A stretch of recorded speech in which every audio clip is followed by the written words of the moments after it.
নমস্কার বন্ধুরা, কেমন আছো সবাই? পুজোর আগে আমরা ঘুরতে গিয়েছিলাম মন্দারমণিতে ১ রাত ২ দিনের জন্য। সেখানে গিয়ে কোথায় থাকলাম, কিভাবে ঘুরলাম সব জানাবো। দেখতে থাকুন পুরো ভিডিওটা। সকাল সকাল ব্যারাকপুর স্টেশনে চলে আসলাম। স্টেশনের সামনে থেকেই আমাদের বাসে উঠতে হবে। আমি বাস বুক করেছিলাম রেড বাস অ্যাপ দিয়ে, তবে এসি বাস নিইনি, নিয়েছিলাম নন এসি বাস। শুভ সকাল, আজকে একদম পরিষ্কার ওয়েদার। আর আজকে আমরা যেতে চলেছি মন্দারমণি রামকৃষ্ণ মিশন। এখন আমরা আছি ব্যারাকপুর স্টেশনের সামনে। 5:28 আর আমাদের বাস আসছে 5:45-এ। এতক্ষণ আমরা সব ওয়েট করছি এখানে দাঁড়িয়ে। সামনে যে বাসটা দেখতে পাচ্ছি এটা হচ্ছে এসি বাস, আর তার পেছনেই হচ্ছে নন এসি বাস। বাস ওই 5:35 নাগাদ ঢুকেছিল, আর ওই 1 মিনিট মতন দাঁড়ানোর পরেই বাস ছেড়ে দিল।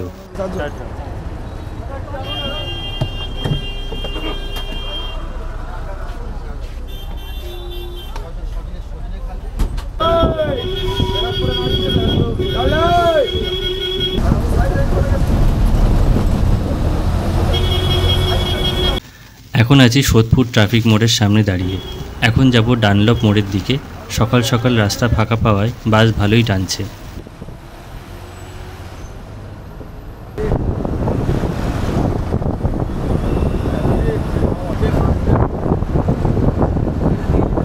ডানলপ পার করে কিছুক্ষণ দাঁড়ানোর পরেই আমাদের বাস উঠে গেল নিবেদিতা সেতুর উপর।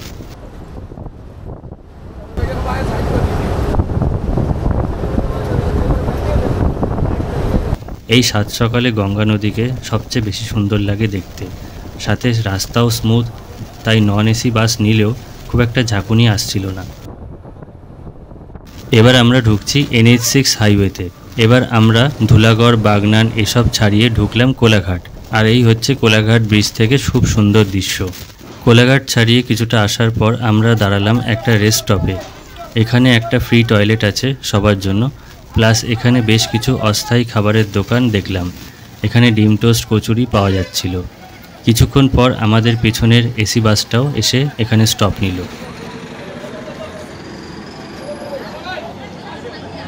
ওই স্টপ ছেড়ে এখন আমরা এসে দাঁড়িয়ে আছি নন্দকুমার সার্কেলের সামনে। ডান দিক নিয়ে বাঁ ঘুরতেই এই বাঁ দিকে চলে যাচ্ছে সোজা হলদিয়া। আর একটু যেতেই রাস্তায় কাওয়ার যাত্রীদের দেখতে পেলাম, কারণ এটা শ্রাবণ মাস। অনেক ভিড় ঠাসা রাস্তা নিয়ে গুতোগুতি করার পর অবশেষে শান্ত ফাঁকা পরিবেশের দেখা পেলাম।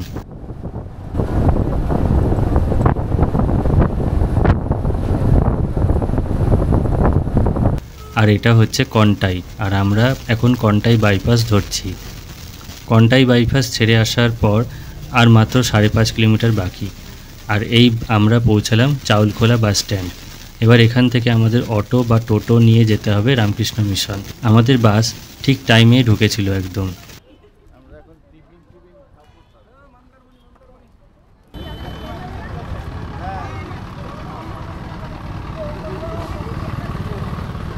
আমরা কিছুক্ষণ দরদাম করে একটা টোটো নিলাম 150 টাকায়। প্রথমে ড্রাইভার ভাই চাইছিল 250 টাকা। এবার এখান থেকে প্রায় 25-30 মিনিট মতন জার্নি করতে হবে আমাদের।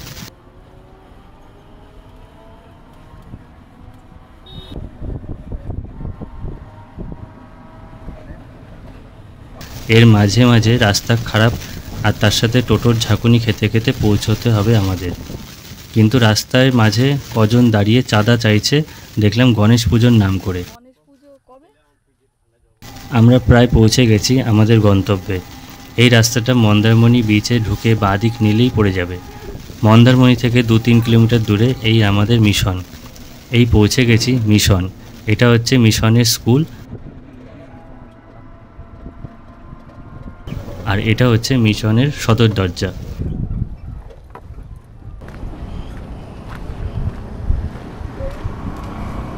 চলে এসেছি আমরা রামকৃষ্ণ মিশনে মন্দারমণিতে। আর এখন বাজে হচ্ছে 10:25। তো এখন আমরা চেক ইন করবো। চেক ইন করে কিছুক্ষণ ফ্রেশ ট্রেশ হয়ে তারপর বেরোবো আবার। আর আজকে মোটামুটি রোদ্দুর ভালোই আছে, তবে এখানে খুব একটা গরম লাগছে না, একটা ভালো জিনিস। আর এখান থেকে সমুদ্রের আওয়াজটা ভালো করে শোনা যাচ্ছে। আজকে একটু বেশি বড্ড ফাঁকা ফাঁকা লাগছে। আমরা এসে মহারাজকে বললাম আমাদের রুম বুক করা আছে, তো উনি কিছুক্ষণ আমাদের দাঁড়াতে বললেন। মিশনের মন্দিরের সামনেই আছে গরুর দেবতার মূর্তি, আর মিশনের সামনের প্রাঙ্গণটা হলো ঠিক কিছুটা এরকম।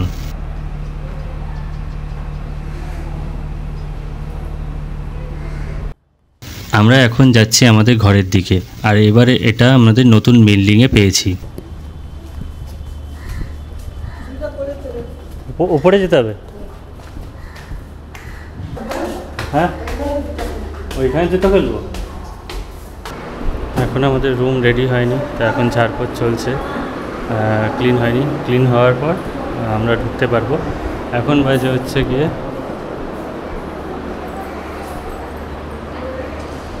11টা বাজতে 15 প্রায়। আর এখানে আমি একটা জিনিস দেখলাম, আপনাদেরও দেখাই। এই দেখুন টাইমিং দেওয়া আছে, ব্রেকফাস্ট, লাঞ্চ, টি, স্ন্যাক্স, ডিনার। সকাল 8:30 থেকে 9টার মধ্যে ব্রেকফাস্ট দেবে, যেটা আমরা মিস করে গেছি, কারণ আমরা এসছি হচ্ছে গিয়ে এই সময়, তো ব্রেকফাস্ট পাইনি। লাঞ্চ টাইমটা কাটা আছে, অ্যাকচুয়ালি লাঞ্চ মনে হয় 1:30 থেকে শুরু হয়, তারপরে 4টের সময় চা দেবে, 6টার সময় স্ন্যাক্স, আর হচ্ছে গিয়ে ডিনার হচ্ছে 9:30টার সময়। ঠিক আছে, চলো আবার রুমের মধ্যে ঢুকে গিয়ে আমি রুমটা দেখাবো আপনাদেরকে। এটা হচ্ছে গিয়ে আমাদের বাবা মায়ের ঘর। এখানে দুটো ডবল বেড আছে, দুটো আলনা, স্ট্যান্ড ফ্যান, দুটো জানলা সব আছে।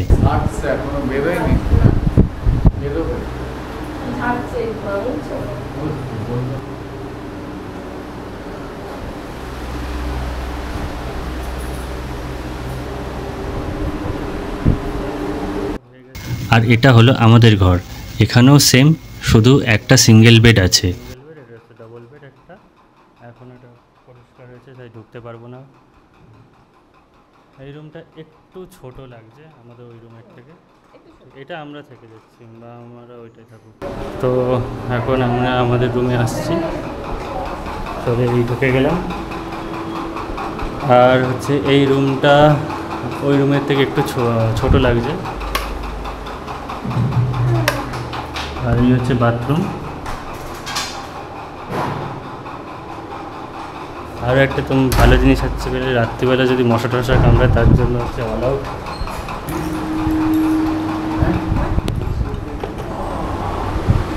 আমরা সমুদ্রে গেছিলাম স্নান করতে, এই সবেমাত্র ফিরলাম কিছুক্ষণ আগে। এবার একটু বাদে আমাদের খেতে যাওয়ার সময় হয়ে এসছে। এখন বাজে 12:44, 1:30 নাগাদ খেতে দেবে। সমুদ্র মানে এখান থেকে মাত্র 2-3 মিনিট দূরত্ব। আমি এখানে 1 বছর আগেই এসেছিলাম, সেই ভিডিওটার লিঙ্ক আমি উপরে দিয়ে দিচ্ছি এখানে। আর হচ্ছে সেইখানকার এখানে আসার বা এখানে কিভাবে বুকিং করতে হয় সেই সমস্ত ডিটেলস আমি ওই আগের ভিডিওটা দিয়েছি, ওখানে গিয়ে দেখে নিতে পারেন। আর আজকে এখানে ওয়েদার খুব বেশ ভালোই ছিল, কোনো অতিরিক্ত রোদও ছিল না, অতিরিক্ত কোনো ঝড় বৃষ্টি বা এরকম কিছুই দেখিনি আমি এখনও অবধি। ওয়েদার খুবই ভালো। প্লাস একটা জিনিস আমি লক্ষ্য করলাম, গতবারের তুলনায় এইবারে এই সময় এখানে একটু লোকজনের সংখ্যা কম। যাই হোক, আর সবচেয়ে ভালো কথা হচ্ছে কি, এখন এই প্রথমবার এই নতুন বিল্ডিংয়ে নতুন রুমগুলো আমরা পেলাম, আর বেশ ভালোই লাগছে। আর একটা জিনিস আপনাদের দেখিয়ে দিই।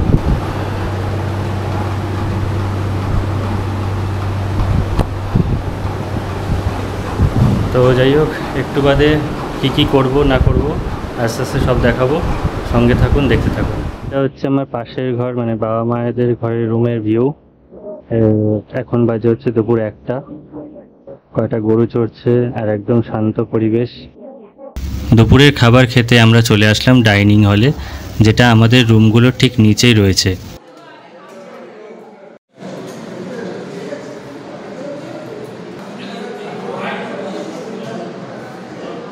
মেনুতে ছিল ভাত, সবজি, ঘ্যাঁট, রুই মাছের ঝোল, আমের চাটনি।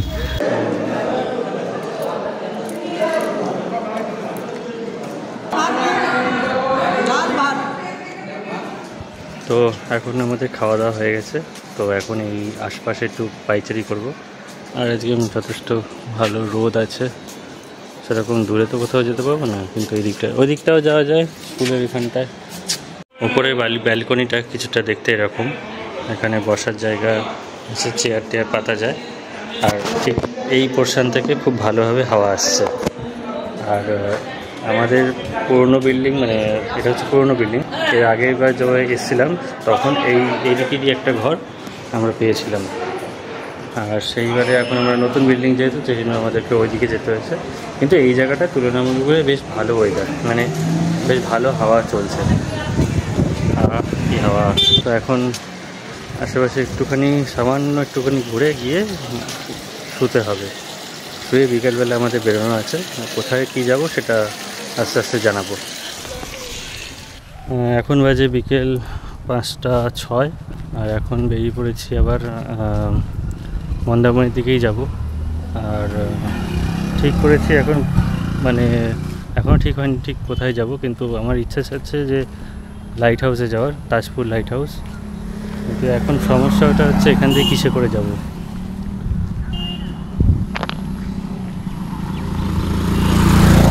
এখানে একদম ফাঁকা ফাঁকা, একটা লোক নেই, ওই লোকজন একদমই নেই রাস্তায়।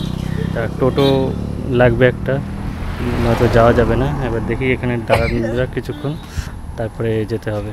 প্ল্যান এরকম হলো গিয়ে কি, এখানে একটা টোটোওয়ালাকে জিজ্ঞেস করলাম যে তাজপুর লাইট হাউস আসবো কত নেবে। তো বলছে 700 টাকা। তো এটা তো কোনো মানে ভাড়ার মধ্যে পড়েই না আমার মতে, মানে ভুলভাল একটা দাম বলে দিল। তো যাই হোক, তারপরে আমরা যে টোটোতে এসেছিলাম এখানে, তো সেই টোটোওয়ালাকে ফোন করা হলো, সে আর জিজ্ঞেস করা হলো এই আশেপাশে কী দেখার আছে। তো এটা বললো সৌলভ বীজ নাকি বেশ আছে, সেটা দেখতে পারেন। সৌলভ এরম সামথিং কিছু একটা বললো নাম। আর হচ্ছে মন্দারমণিটা ঘুরিয়ে দেবে 250 টাকা বলছে। তো সেই সব মিলিয়ে এখন বলছে 6টার সময় আসবে, আর এখন হচ্ছে টাইম হচ্ছে 5:15। তো এখন ওয়েট করতে হবে, কিছু করার নেই। আর আমি রুম থেকে বেরিয়ে এসেছি, তো ওই বিচের দিকেই যাচ্ছি। সামনে যে আমাদের রামকৃষ্ণ মিশনের সামনে যে বিচটা আছে, লাল কাঁকড়া বিচ, ওখানেই যাচ্ছি। ওখানে একটু ওয়েট করি। আর এখন হাওয়াটাও শুরু হয়েছে, ভালো দিচ্ছে। গিয়ে ওয়েট করে তারপরে 5-6টা যদি বাজবে তখন এগিয়ে যাব। লাল কাঁকড়া বিচে সেদিন বিকেলটা ছিল একেবারে জনমানবহীন, ছিল শুধু ডগেশ ভাইদের দল।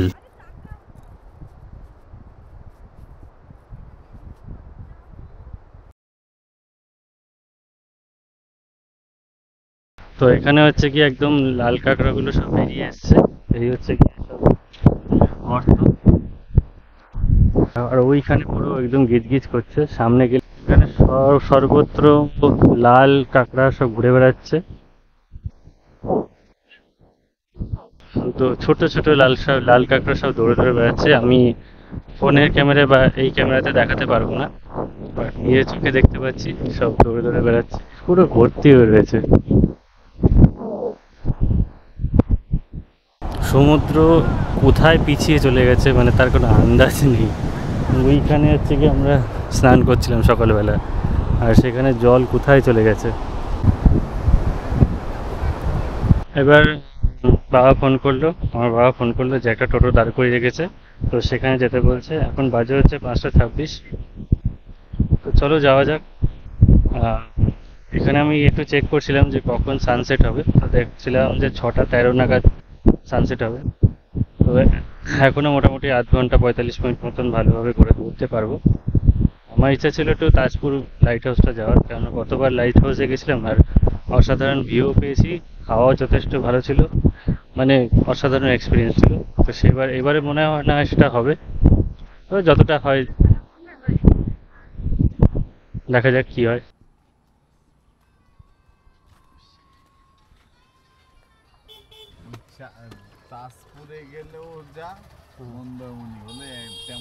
টোটো ধরে রওনা দিয়ে আমরা পৌঁছে গেলাম জলধা ব্রিজের উপর।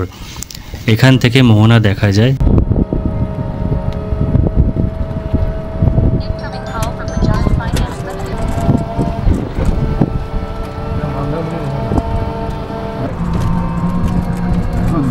পৌঁছে গেছি লাইট হাউস।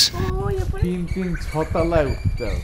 তো আমরা চলে এসেছি লাইট হাউসের সামনে। এখন এখানে জুতো খুলতে হবে, খুলে এইখান দিয়ে ঢুকতে হবে, উপরে উঠতে হবে।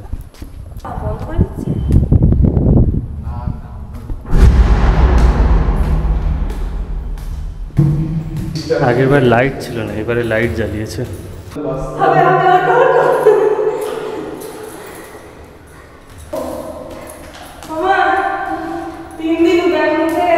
প্রায় উঠে এসেছি, আর কিছুটা মতন বাকি, অল্প। এইখানটা খুব নিচু, ওই জন্য লাল কাপড় দিয়ে দিয়েছি।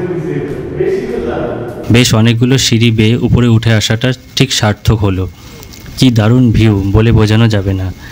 এখান থেকে আমরা 3 দিক ভালোভাবে দেখতে পাচ্ছিলাম। আর এদিক দিয়ে ঘুরে আমরা ওই দিকে একটা ব্রিজ আছে, ওই ব্রিজটা দিয়ে এসেছি। তো আমাদের ঘোরা কমপ্লিট। তো এখন আমরা নিচে নামছি, আর আবার সেই 100 সিঁড়ি নিচে নামতে হবে। তো যাই হোক, এখানে টিকিট কাটার ব্যাপার আছে, টিকিট কত কাটে, আর ক্যামেরা যেহেতু আমি নিয়ে এসেছি তার একটা আলাদা চার্জ আছে, সেগুলো আমি নিচে গিয়ে বলছি। 60 টাকা। এসে পৌঁছালাম তাজপুর বিচ, আর এখন সন্ধে হয়ে গেছে, 6টা বেজে 26 বোধ হয়, দেখি একটু টাইমটা, 6টা 29 বাজে। জায়গাটা বিচ সাইডটা এরকম দেখতে, আলো অনেক কমে গেছে। মন্দারমণিতে তাও একটু জমজমাট, কিন্তু এই জায়গায় একদমই জমজমাট না, দেখে তো বোঝা যাচ্ছে লোকজন খুবই কম। এমনিতে তাজপুর লোকজন কমই আসছে শুনেছি, আর তবে আজকে হচ্ছে উইকডে, তো সোমবার, সেই জন্য হতে পারে কম আছে লোকজন। জায়গাটা হচ্ছে কি ইউ শেপে, মানে এরকম গিয়ে ওদিকে চলে যাচ্ছে। এখন ফিরে যাচ্ছি মন্দারমণির দিকে। সন্ধে ভালো মতন গড়িয়ে গেছে, সঙ্গে এই রাস্তাগুলো খুবই ফাঁকা, আমরা কোনো অন্য টুরিস্টদের দেখতেও পাইনি।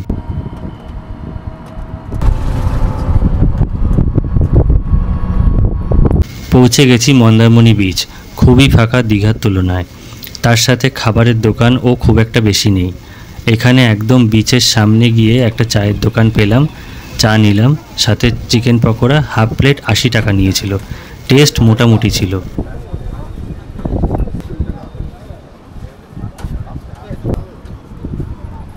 এরপর আমরা একটা হোটেল দেখে ঢুকলাম রাতের খাবারের জন্য। Egg roll, fried rice, tandoori সবই পাওয়া যায় এখানে। আমাদের খাওয়া দাওয়া হয়ে গেছে, এখন আমরা, বেশ ভালো ছিল। আমাদের ওখানে একটু মোটা চাউমিন হয়, এখানে একটু পাতলা চাউমিন ছিল। টেস্টের কথা বলো। আর টেস্ট একটু আলাদা, কারণ ওর মধ্যে ঘাস পাতা একটু বেশি ভর্তি ছিল। ঘাস? হ্যাঁ, ধনে পাতা, ধনে পাতা কিছুই বাদ দিই, সব যত রকমের পাতা আছে সব দিয়ে দিয়েছি। বাঁধাকপি, তারপরে হ্যাঁ বাঁধাকপি, গাজর ছিল। হ্যাঁ, ট্র্যাডিশনাল যে চাউমিন গুলো আমরা খাই তার মধ্যে কিছুটা চাইনিজ টাচ আছে, আর সোজা কথা আর কিছু না। নর্মালি 90 টাকায় রেড চিকেন চাউমিন, চিকেন এরকম সাইজের ছিল, এইরকম, এই 2-4 পিস ছেড়ে দিচ্ছে ব্যাস। যাই হোক, এখন আমার খাওয়ার ইচ্ছে ছিল না, তবে খেলাম, যেহেতু ইনি প্রচুর খেতে পারেন তো একসাথে, সেই জন্য ওখান থেকে কিছুটা খেতে হলো। আবার রাতের খাবার আছে, 8:30টার সময় দেবে বলেছে মিশন থেকে, ওখানে খেতে হবে। এখন যাওয়া যাক ওইদিকে। টোটো ধরে এগোচ্ছি মিশনের দিকে। সন্ধে 8টা 10 বাজে, আর এই হোটেল থেকেই আমরা খেয়েছি।